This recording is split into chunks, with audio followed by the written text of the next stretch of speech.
Sa ilalim ng kama, sa loob ng lumang lata, may mga kayamanang tila nakalimutan na. Mga barya ng kulay ay nagmansa na ng itim, saksi sa mga panahong kay layo na sa tingin. Isang kusing, isang duling tanso na mapudla, ngunit sa bawat kanto nito may kwentong nakatala. Ang lumang barya, hindi lang basta metal. Dala nito'y pawis ng lolo't lola nating mahal. Ilang beses nagpalipat-lipat sa mga palad, saksi sa pangarap na unti-unting lumilipad. Maliit man sa mata o wala nang halaga sa tindahan, ito ang pundasyon ng ating kasalukuyan. Naalala mo ba ang piso noong ika'y bata pa? Kasya na ang pandesal at kape ni Lola. Ang tunog ng kalansing sa loob ng alkansya ay himig ng pag-asa at tiyaga ng pamilya. Ngayon ay nakatago, pilit nang itinatabi sa gitna ng digital na mundong kay bilis ng babi.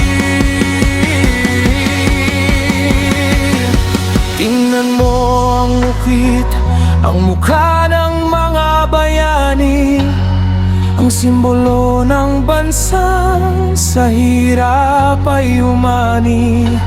Kahit may kalawang, kahit pudpod ng gilid, dito nakasulat ang kasaysayang sa atin ay hatid.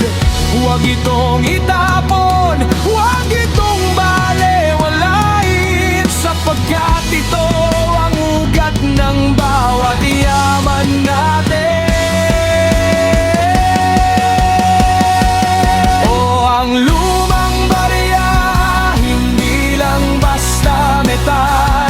Dala nito'y pawis ng lolo't lola nating mahal.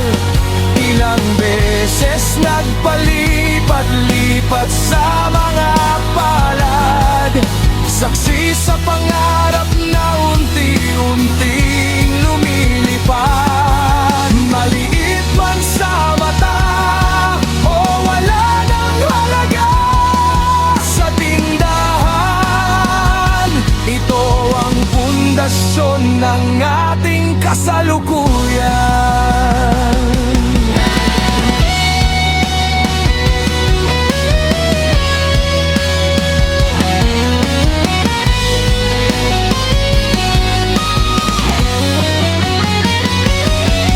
Ang bawat gasgas ay sugat ng pakikibaka. Ang bawat kintab ay tagumpay ng bawat masa. Lumipas man ang oras, magbago man ang pera, ang tunay na halaga nito ay nasa alaala. Kaya't muling hawakan ang barya sa iyong palad, hayaan mong dalhin ka nito sa panahong ubad. Salamat sa barya, sa bawat sentimong luma. Ikaw ang saksi sa kwento ng ating bansa.